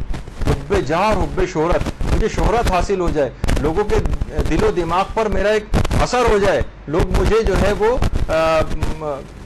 میرا نام لیں, میری طرف, یعنی اس طرح سے اشارے جو لوگ کرنے لگتے ہیں کسی بھی جگہ آپ جائیں, اچھا اچھا فلاں فلاں ذاکرہ, جناب آدمی کتنی کوششیں کرتا ہے اس کے لیے. تو یہ سب ایسی چیز ہے, بلکہ روایت میں تو یہ بات آئی ہے کہ مومن اگر اپنے دل سے تمام اخلاقی برائیوں کو نکالنا چاہے تو سب سے آخر میں جو برائی دل سے نکلتی ہے وہ حب جاہ اور حب شہرت. شہرت یہ ایک ایسا مرض ہے, ایک بہت بڑا, جو کہ جس کے اندر ہر دیندار سے دیندار آدمی بھی گرفتار ہو جاتا ہے. ہر چیز کر رہا ہے, تمام واجبات, تمام مستحبات, لیکن اس کے اندر شیطان یہاں پر آ کر حملہ کر دیتا ہے اور اس میں اس کو مبتلا کر دیتا ہے. تو اب آپ کے کردار سے لوگ اسلام سے متنفر ہوں گے یا اسلام سے قریب آئیں گے, تو آپ کے کردار کو دیکھ کر یہ فیصلہ کریں گے. لوگ دیکھیے, علماء کو دیکھ کر بہت سے لوگ دین کو قبول کرتے ہیں. اگر علماء کا طور طریقے ایسے ہو جائیں تو لوگ بھی ویسے ہی بن جاتے ہیں. تو اسی طریقے سے آپ خواتین کے لیے ایک رول ماڈل ہوں گے. اب آپ کو دیکھ کر وہ اپنا تعین کریں گے کہ مجھے دین کی طرف جانا ہے یا نہیں جانا. اگر کہیں گے ان کا اگر کردار ایسا ہے تو بھائی میں بے دینی بھلی. بہت سی خواتین اس طرح سے بھی معلومات سوچنے لگتی ہیں, اور یہی وجہ ہے کہ بعض اگر انسان اخلاق سے آراستہ نہ ہو, علمی لحاظ سے کتنا بھی کیوں نہ ہو جائے, اس کی ایک معنوی شکل بن جاتی. کیونکہ ہر جتنے بھی آپ اعمال انجام دے رہی ہیں, انشاءاللہ جب آپ کی پردے کی کلاسز ہوں گی تو میدان قیامت میں مختلف لوگ کن کن شکلوں کے اندر آئیں گے, وہ میں آپ کو وہ شکلیں بھی دکھاؤں گا روایات میں جن کا تذکرہ ہوا ہے, کہ ان کی شکل بظاہر ہمیں, لیکن اگر مادیات کے پردے چاک کر دیے جائیں نا, وہ ابو بصیر کی جو روایت میں ہے کہ اس نے ابو بصیر نے آ کے مولا سے کہا, مولا اس دفعہ حاجی کتنے زیادہ ہیں, اتنی زیادہ لبیک اللہم لبیک کی آوازیں آ رہی تھی. امام نے کہا کہ اے ابو بصیر میرے 2 انگلیوں کے درمیان میں دیکھو. جب اس 2 انگلیوں کے درمیان میں دیکھا تو احرام پہنے ہوئے حالت میں تو کوئی کتا کھڑا ہوا ہے, کوئی بھیڑیا کھڑا ہوا ہے, کوئی سور کھڑا ہوا ہے, عجیب و غریب جانور کھڑے ہوئے ہیں. شدہ ہو گیا ابو بصیر, صرف چند 1-5-7 افراد نظر آ رہے ہیں جو کہ صحیح حالت میں. مانوی شکل امام نے دکھائی, جو ہم اعمال انجام دیتے ہیں ان کی ایک مانوی شکل بنتی ہے جتنی بھی برائیاں ہیں. اسی طریقے سے قرآن نے ایک خاص شخص کے متعلق بلعام باعور جس کا نام تھا, بلعام باعور, یہ وہ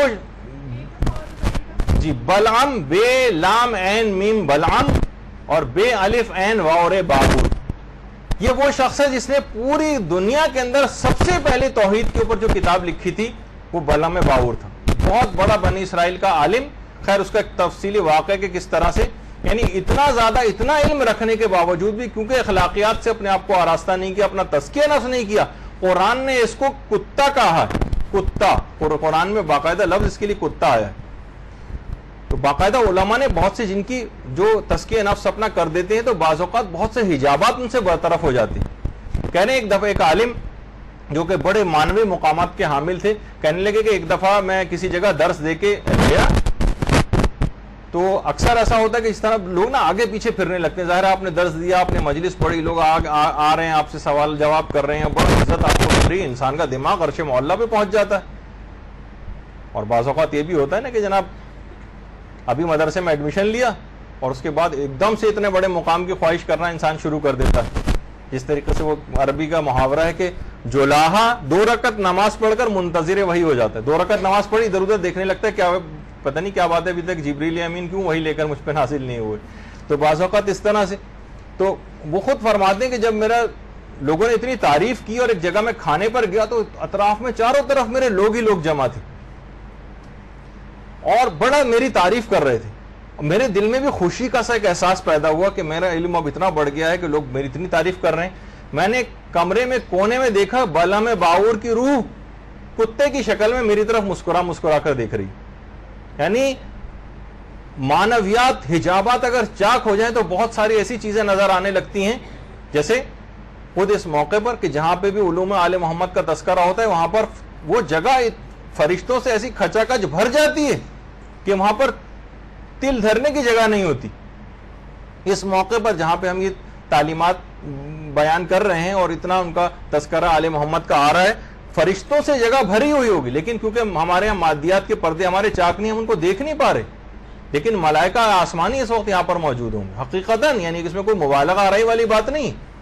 تو بلعم باعور یعنی وہ شخص کہ جس نے علم تو بہت حاصل کیا, کہ پہلی کتاب لکھی, لیکن اس کے بعد انجام کیا ہوا کہ قرآن نے اس کو کتا کہا.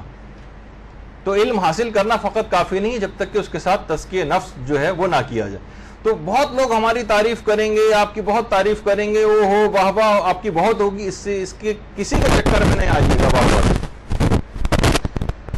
ایران میں باقاعدہ جس زمانے میں ایران عراق جنگ ہو رہی تھی تو ٹی وی پر ایک مائنس کو جو صاف کرتے ہیں بارودی سرنگوں کو, ایک شخص کو لایا گیا. اس نے سب سے زیادہ بارودی سرنگیں صاف کی تھی. دیکھیے بارودی سرنگیں صاف کرنے والوں کے لیے تقریباً یقینی موت ہوتی. پاؤں ادھر اس کا کسی بارودی سرنگ پہ پڑا اور وہیں وہ فوراً مر جاتا. بڑا مشکل کام ہے, زمین کے اندر بارودی سرنگیں ہیں اور ظاہر ہے کہ ان کو صاف کرنا ہے, خود اپنا ہی پاؤں پڑ جاتا ہے اور اکثر مر جاتے ہیں اس میں. اور وہاں تو خیر شہید ہو رہے تھے. اس کو بلایا گیا کہ تم نے کتنی بارودی سرنگیں صاف کی؟ اس نے کہا کہ بہت کی ہیں, لیکن میں بتاؤں گا نہیں تعداد کتنی. انہوں نے کہا پھر بھی آپ ٹی وی پہ پروگرام آئے, آپ بتائیے. کہا نہیں میں پھر بھی نہیں بتاؤں گا, کیونکہ ہو سکتا ہے کہ اگر میں بتاؤں کہ میں نے اتنی بارودی سرنگیں صاف کی ہیں تو میرے وہ ساتھی کہ جنہوں نے مجھ سے کم صاف کی ہوں گی ان کے دل میں میرے لیے ایک احترام کا جذبہ پیدا ہونے لگے گا, وہ مجھے زیادہ عزت دینے لگیں گے. اس وجہ سے میں نہیں چاہتا کہ وہ تعداد بتاؤں. تو دیکھیے بعض اوقات انسان اس طرح کی چیزیں اپنے آپ کو اپنے کوشش کریں کہ اپنے دامن کو ان چیزوں سے آلودہ نہ ہونے دیں. یہ علم دین حاصل کرنے میں بہت پریشانیاں آپ کو لے کر آئے گا اور آپ کو پورے ہدف اور مقصد ہی کو ختم کر کے رکھ دے گا شیطان. اب شیطان نے دیکھا کہ یہ یہاں آنے سے رک تو نہیں سکتی. کتنی طالبات ایسی ہیں جو نیچے بیٹھی ہوئی ہیں, جو ہمارا فاطمہ گروپ ہے 10-10 سال ہو گئے ہیں, اس میں سے اکثر طالبات. لیکن اب شیطان بعض اوقات دیکھتا ہے کہ اب میں آنے سے روک تو نہیں سکتا اس کو, اب میں کیا کروں. تو وہ تزکیہ نفس سے پیچھا ان کا چھڑانے کی کوشش کرتا ہے کسی طریقے سے, اس سے یہ ہٹ جائیں. اس کے بعد یہ جتنا بھی علم حاصل کرتے رہے مجھے کوئی پرواہ نہیں ہوگا. تو بلعم باعور کی مثال سامنے, اس سے بڑھ کر کوئی عالم ہی نہیں تھا, لیکن بہرحال دیکھیے کیا اشر اس کا ہوا.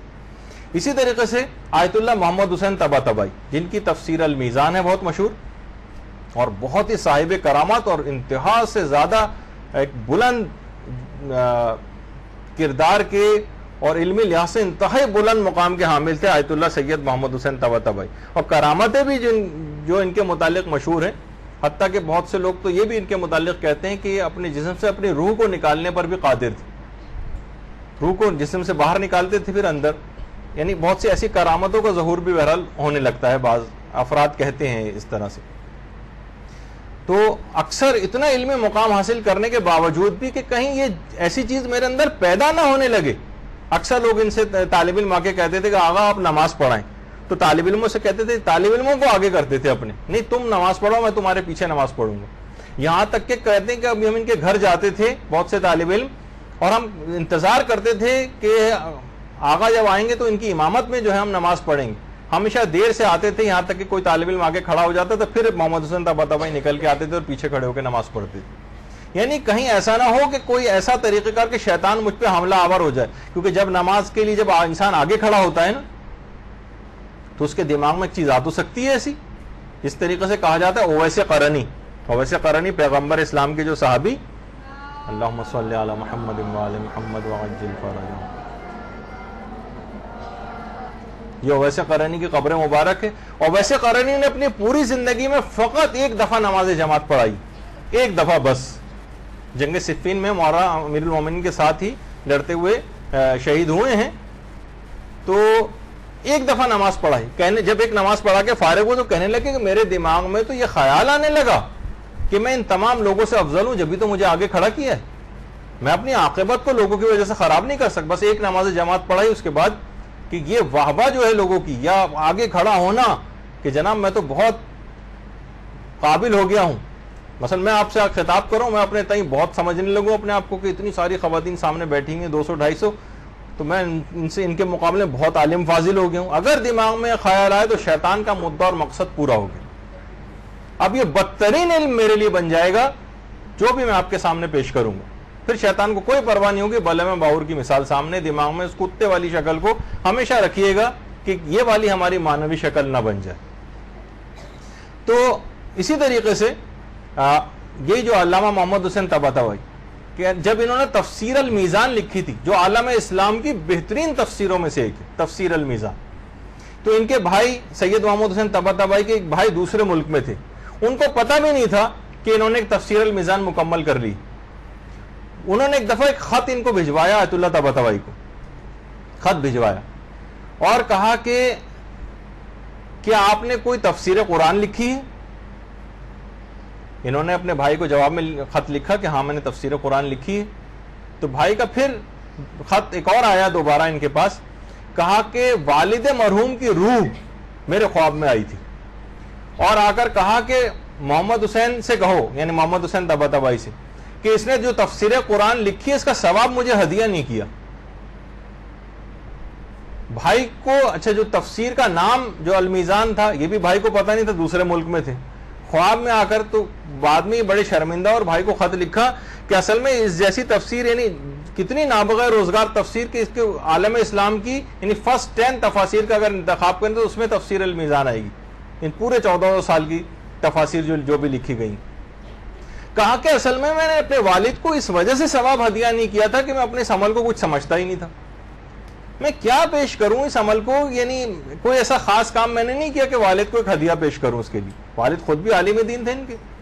تو اس سے اندازہ لگائیں کہ شیطان کو ہر ایسی صورت میں کہ جہاں ورنہ سوچتے کہ میں نے اتنی زبردست تفسیر لکھی اس کو میں اس کا ثواب فلاں کو کر بھی سکتے تھے, لیکن کیا ہے کہ اپنے اس کام کو اتنا کم سمجھتے تھے پروردگار کے مقابلے میں. جیسے ائمہ معصومین کے بہت سے استغفار ایسے ہیں کہ لوگوں کو سمجھ نہیں آتا کہ پیغمبر خدا کیوں استغفار کرتے تھے, یہ ائمہ کیوں استغفار کرتے تھے. وہ یہ کہتے تھے, یعنی علماء یہ بیان کرتے ہیں ان کے استغفار کرنے کی وجہ نعوذ باللہ کوئی گناہان یا مکروہات نہیں ہوتے تو معصوم ہیں. وہ پروردگار کی عظمت کے مقابلے میں اپنی نماز کو کچھ نہیں سمجھتے تھے. یہ میں خدا کی بارگاہ میں پیش کر رہا ہوں, اس جیسے صاحب جلال و جمال کے لیے ہدیے کے طور پر اتنی ناقص نماز, اس کی بنا پر وہ استغفار کرتے تھے. اور بھی بہت ساری وجوہات ہیں ان کے استغفار کی جو علماء نے بیان کی, جو اگلی کلاسز میں انشاءاللہ آتی رہیں گی, لیکن اس کام کو کچھ سمجھتے ہی نہیں تھے. اور یہی وجہ ہے کہ مثلا شیخ عباس قمی, یہ جو آپ مفاتیح الجنان جو پڑھتی ہیں نا شیخ عباس قمی, وہ ان کی لکھی ہوئی جو ہر گھر میں جو مفاتیح ہے آج. شیخ عباس قمی بہت زیادہ پرانے نہیں, امام خمینی کے استاد تھے. آپ کے دماغ میں شاید ہوگا یہ 1000 سال پرانے ہیں, 500 سال پرانے, ایسا نہیں. امام خمینی کے استاد شیخ عباس قمی, اور ان کے بیٹے ابھی شیخ محسن محدث, جن کا ابھی تھوڑے دن پہلے ہی میں خیال شاید چند مہینے ہوئے ان کے انتقال کو, شیخ محسن محدث. جو لوگ ایران زیارات وغیرہ پہ جاتے تھے اکثر ان کو بازاروں میں چلتا پھرتا بھی دیکھ سکتے تھے, تو اتنی زیادہ پرانی بات نہیں. تو شیخ عباس قمی فرماتے ہیں کہ ایک دفعہ جو ہے میرے والد گرامی نماز جماعت پڑھ کے گھر آئے تو مجھ سے کہا کہ شیخ اے عباس, آج میں نے دیکھا کہ ایک عالم ایک بڑی اچھی کتاب جو ہے سے موت کا حال جو ہے پڑھ رہے تھے, کاش تم بھی اس جیسی کتاب لکھ دیتے. کہہ رہے میرے زبان پہ جملہ بار بار آنا چاہ رہا تھا کہ بابا وہ کتاب میری ہی لکھی ہوئی تھی جو عالم جس کتاب سے پڑھ پڑھ کے سنا رہے تھے, لیکن کہہ رہے تھے کہ میری ہمت نہیں ہوئی کہ میں بابا کو یہ کہہ سکوں کہ کتاب میں نے لکھی. یعنی انسان کو چاہیے کہ اپنے نیک اعمال کو, بہت سارے افراد کا بڑا دل چاہنے لگتا ہے کہ ادھر اس نے کوئی نیک عمل کیا اور پورے معاشرے کے اندر وہ بتا دے کسی طرح سے. یہیں سے شیطان کا پھر مدعا اور مقصد پورا ہو جاتا ہے. وہ یہ دیکھتا ہے کہ اچھا یہ تو بڑا اچھا موقع ہاتھ آ گیا, اب آپ کی نیت کو لوگوں کی طرف موڑنے کی کوشش کرے گا, خدا والی نیت کو آپ کے دماغ سے بھلا دے گا. یہ ایک بہت اہم مسئلہ ہے جو لوگ جس کا خیال نہیں کرتے. اور مدرسے آنے کے بعد جو خرابیاں پیدا ہو جاتی ہیں یہی وجہ ہے کہ آیت اللہ وحید خراسانی ان کی بھی ایران میں تقلید ہوتی ہے, اور انشاءاللہ آگے چل کر ہم ان کے متعلق بھی کچھ گفتگو کریں گے, ان کے بہت سے فتاوے آگے چل کر آپ کی خدمت میں پیش بھی کریں گے. اس وقت موجود ہیں, حیات ہیں, ماشاءاللہ ان کی تقلید ہوتی ہے, اور بہت سے مسائل میں آپ ان کی طرف رجوع بھی کریں گی. جو ہم بہت سے فقہی مسائل جب بتائیں گے تو بہت سے مسائل میں آسانی آپ لوگوں کے لیے پیدا ہو جائے گی جب آیت اللہ وحید خراسانی کے فتاوے ذکر ہوں گے. آیت اللہ وحید خراسانی دینی طالب علموں سے خطاب کرتے ہوئے اپنے ایک درس میں فرماتے تھے, فرمایا انہوں نے کہ یہ بات یاد رکھ لو کہ اصل ہیرو اور پہلوان وہ ہے, اصل ہیرو وہ نہیں ہے کہ جو مدرسے جب آئے اس وقت وہ بڑے اخلاص کے ساتھ آئے. وہ تو ہر شخص جو بھی مدرسے میں داخلہ لیتے اس میں اخلاص ہوتا ہی ہے, شروع والے اخلاص کا کوئی اعتبار نہیں. اصل ہیرو, یا آپ کے لیے میں کہوں کہ ہیروئن وہ ہوں گی یہاں پر کہ جو مدرسے سے جب رخصت ہونے لگیں گی اور تعلیم کا سلسلہ ایک لحاظ سے جب وہ اپنا مدرسے کے لحاظ سے موقوف کریں گی, ظاہر ایک خاص عدد کی حد تک کہ آپ کو 3 سال 4 سال 5 سال 1 سال 2 سال جتنا بھی آپ حاصل کریں گی, اصل خاتون وہ شمار ہوں گی جو یہاں سے نکلتے وقت جن کا اخلاص برقرار ہے. شیطان نیتوں کے اندر تبدیلی کر دے گا. شروع میں مدرسے میں جس وقت داخل ہو رہا ہوتا ہے انسان اس وقت تو سارے مخلص ہوتے ہیں. اس کی بڑی مثال حج ہے. حج پہ جب انسان جا رہا ہوتا ہے نا تو آپ دیکھیں فلاں سے معافی مانگنے جاتا ہے, رشتہ داروں کو مناتا ہے, لوگوں کے قرضے کو واپس کرتا ہے, کس سے پیسے لیے تھے وہ واپس کرتا ہے, کس کی کتاب رکھی تھی وہ واپس کرتا ہے. جس وقت جا رہا ہوتا ہے اس وقت تو بڑا قابل اعتبار مخلص اور پیدا بھی ہو جاتا ہے اخلاص اس میں. لیکن جب خانہ کعبہ پہنچ گیا, حج انجام دے لیا, مطمئن ہو جاتا ہے, جس وقت فلائٹ واپس آ رہی ہوتی, آپ یقین کیجئے جب وہ مولانا اظہر حسین زیدی صاحب فرماتے تھے نا, جو پنجاب کے عالم دین یہاں پر آتے تھے, اکثر مجلسیں پڑھتے تھے, تو وہ خیر ایک خاص واقعے کے تناظر میں بات کہتے تھے کہ حج پہ جانے والوں کا تو اعتبار کرنا, واپس آنے والوں کا اعتبار نہ کرنا. وہ تو خاص تناظر میں کہ جب حج پہ صحابہ گئے تھے تو بڑے مخلص تھے, تو جب وہاں سے واپس آئے تو ولایت علی کا انکار کرتے ہوئے وہاں سے واپس آئیں, اور مولا اپنے احتجاج کو بار بار ریکارڈ کراتے تھے کہ تم موجود تھے, پیغمبر سے کیا سنا تھا, تو انکار کرتے تھے اور نہیں بتاتے تھے. حج پہ جانے والوں کا اعتبار کرنا, واپس آنے والوں کا نہ کرنا. مدرسے میں داخل جو لے رہا ہو اس کا تو اعتبار کر لینا, جو مدرسے سے رخصت ہو رہے ہوں اس کا اعتبار نہ کرنا. یعنی یہ تو میں نے اپنے الفاظ میں ایک لحاظ سے بات کہی. تو حج پہ کیا ہوتا ہے, واپس آ رہے ہوتے ہیں, جو داڑھی انہوں نے رکھی ہوتی ہے دوران حج, جدہ ایئرپورٹ پہ واپسی میں باتھ روموں میں ریزر پڑے ہوئے ہوتے ہیں اور داڑھی مونڈ کے یہاں واپس آ رہے ہوتے ہیں. بس ایک لحاظ سے ایک وہ ہوتا ہے, خانہ کعبہ دیکھ لیا, سارے انجام دے لیا اعمال, وہ سارا اسلام کا جو حیضہ ہوا ہوتا ہے ایک لحاظ سے, اگر اس لحاظ سے کہی جائے بات, وہ سارا ختم ہو چکا ہوتا ہے. اسی طریقے سے خواتین, جہاز جو ہے جناب لینڈ کرنے والا ہے, ایک ایک باتھ روم کے اندر 10 خواتین گھسی ہوئی ہیں اور میک اپ, لپسٹک اور سب چیزیں لگائی جا رہی ہیں. ابھی تو بھائی اتنا آپ کر کے آ رہی تھیں, سب چیزیں سن کر آ رہی تھیں, اور فوراً آتے ہی جو ہے اتنی زیادہ ان تمام چیزوں کی فکر, یعنی وہ چیز کیونکہ حاصل ہو گئی تو بس اب شیطان نے ایک کہا کہ مدرسے میں داخلہ لے تو لیا تم نے, اب مطمئن کر دے گا آپ کو, اب بہت ساری چیزوں سے آپ کو غافل کرے گا, تزکیہ نفس سے غافل کرے گا, اور آپ کے اندر وہ تمام برائیاں پیدا کرنے کی کوشش کرے گا جو اس سے پہلے آپ نے سنی. اچھا, اب یہی وجہ ہے کہ دماغ میں ایک چیز آپ اور رکھیے, بہت ساری چیزیں ایسی ہیں, بہت سارے, ہم تو خیر آپ ہی کی طرح کے ایک طالب علم ہیں, لیکن یہاں پہ علماء وغیرہ آپ کو پڑھانے آئیں گے, قم وغیرہ سے فارغ التحصیل علماء بھی ہیں, اور نجف سے مثلا وزیری صاحب جیسے بڑے بڑے علماء وہ بھی آپ کو پڑھانے کے لیے آئیں گے. تو بعض اوقات یہ ہوتا ہے کہ استاد کی بے احترامی بہت سی طالبات کی طرف سے ہو جاتی. یہ بات یاد رکھ لیں, یہ بات مشہور ہے علماء نجف اور علماء قم میں کہ جو شخص بھی اپنے استاد فقہی کی توہین کرتا ہے، آخرت کا نقصان تو اپنی جگہ پہ ہوتا ہے، دنیاوی نقصان اس کا ایک خاص طور پر نوٹ کیا گیا ہے کہ اس کو جوانی ہی میں موت آ جاتی ہے۔ یہ ایک دنیاوی نقصان ہے جو اس کو اٹھانا پڑتا ہے۔ کتنے ہی واقعات ایسے گزرے ہیں۔ آپ نے اگر معصومہ قوم کے روضے کی زیارت کی ہو تو اس کے جو قبرستان، جو جہاں جواد ملکی تبریزی کی قبر میں نے آپ کو دکھائی تھی، اسی قبرستان کے اندر مرزا قمی کی قبر بھی، مرزا قمی جن کی کتاب، یہ ان کی قبر ہے جس کے اوپر ان کی کتاب کا نام بھی لکھا ہوا ہے، القوانین، قوانین جو ان کی کتاب کا نام ہے۔ اتنی بہترین کتاب انہوں نے لکھی مرزا قمی نے، لیکن اس کے بعد ان اس کتاب کا جواب ان کے ایک شاگردی نے لکھا جو بہت قابل شاگرد تھا، لیکن اپنے استاد کا بہت سی جگہوں پہ مذاق اڑایا اس کتاب میں کہ یہ دیکھیے یہ مسئلہ انہوں نے لکھا، ایک مزاحیہ جملہ لکھ دیا مثلا۔ کیا ہوا کہ جوانی میں ہی 30-35 سال کی عمر میں ہی اس کو موت آ گئی، حالانکہ اتنا نابغہ روزگار جینیس شاگرد، لیکن اس کے باوجود بھی۔ تو بہرحال کبھی بھی استاد کے احترام میں کوئی کمی نہ کری۔ یہ مرزا قمی ہے جن کی قبر ابھی آپ نے دیکھی، ان کی توہین ان کے ایک شاگرد نے کی، جوانی میں موت آ گئی۔ اسی طریقے سے بہرحال ہر شخص کو اپنے استاد کا ایک خاص احترام، حتیٰ کہ دلی احترام بھی کبھی کم نہ ہو، نہ ان کے متعلق کبھی کوئی بدگمانی۔ میرے استاد محترم جو مولانا مرزا صادق حسن صاحب قبلہ، یعنی ہر کوشش، یعنی میں اپنی بہت سے ایکسپیرینس اپنے صرف اس وجہ سے آپ کو بتا رہا ہوں تاکہ آپ بھی یعنی انکریج آپ ہوں بہت ساری چیزوں کے لیے، کہ اتنا جو بھی ہم نے ان سے حاصل کیا ہے، ہم کوشش کرتے ہیں کہ ہر جو نیک عمل بھی اگر کوئی انجام دیں جو ان کے شاگرد ہیں، کوشش کرتے ہیں کہ مولانا کو ہدیہ کریں، حتیٰ کہ آپ اپنے واجبات اور مستحبات تک اپنے اساتذہ کو ہدیہ کر سکتی۔ آقا سیستانی کا بھی مسئلہ اور دیگر علماء کا بھی، وہ فرماتے ہیں کہ اپنے واجبات کا ثواب بھی ہدیہ کیا جا سکتا ہے، اپنے مستحبات کا ثواب بھی، آپ نے نماز ظہر پڑھی، اس کا ثواب میرے فلاں استاد کو پہنچے۔ جی ہاں، چاہے حیات، اس میں زندہ اور مردے کا بھی کوئی دخل نہیں، یہ کبھی انشاءاللہ اس کی تفصیل بتائیں گے، تو یہ سب چیزیں بھی کی جا سکتی۔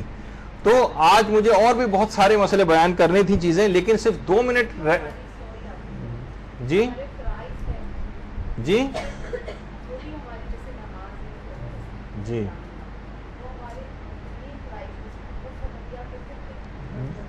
جی ہاں، اپنے جو بھی واجب آپ کی، حتیٰ کہ کوئی واجب حج کر کے آیا اس کا ثواب ہدیہ کیا جا سکتا ہے، نماز آپ نے کوئی سی بھی واجب پڑھی اس کا ثواب ہدیہ کیا جا سکتا ہے، روزہ رکھا آپ نے واجب اس کا ثواب بھی، زندہ اور مردہ سب کو ہدیہ کر سکتے ہیں۔ تو بہرحال اب باتیں بہت سی ہیں، لیکن اس کے فوراً بعد ایک اور لیکچر بھی ہے، اور درمیان میں جو بھی وقفہ آئے گا 5-7 منٹ کا، اس میں کچھ ضروری اعلانات ہیں انتظامیہ کی طرف سے، وہ آپ کی خدمت میں پیش کی جائیں گے، انہیں غور سے سنیے، کیونکہ ٹھیک 3:30 بجے 1 منٹ بعد یہاں لائٹ جانے والی ہے، جو خیر وہ تو جنریٹر چل جائے گا آپ لوگوں کے لیے، اور جو نیا جو استاد ہیں برادر وسیم عام صاحب، وہ آپ کو اخلاقیات کی جو ایک کلاس آپ لوگوں کی لیں گے، اب وہ بھی غور سے آپ سنیے گا۔ بہت باتیں ابھی آپ کے دماغ میں بہت سی ہوں گی، مجھے بھی بہت کرنا تھی، میں آدھی بھی باتیں نہیں کر سکا، اور بات سے بات نکلتی چلی گئی اور ادھر ادھر معاملہ چلا گیا، لیکن انشاءاللہ جب آپ یہاں موجود رہیں گی، پابندی سے آتی رہیں گی، تو اب تو گفتگو کا سلسلہ چل پڑا ہے، انشاءاللہ ہم اپنی گفتگو آگے بڑھائیں گے۔ وصلی اللہ علی محمد وآلہ الطیبین الطاہرین، درود بھیجیے محمد وآلہ محمد۔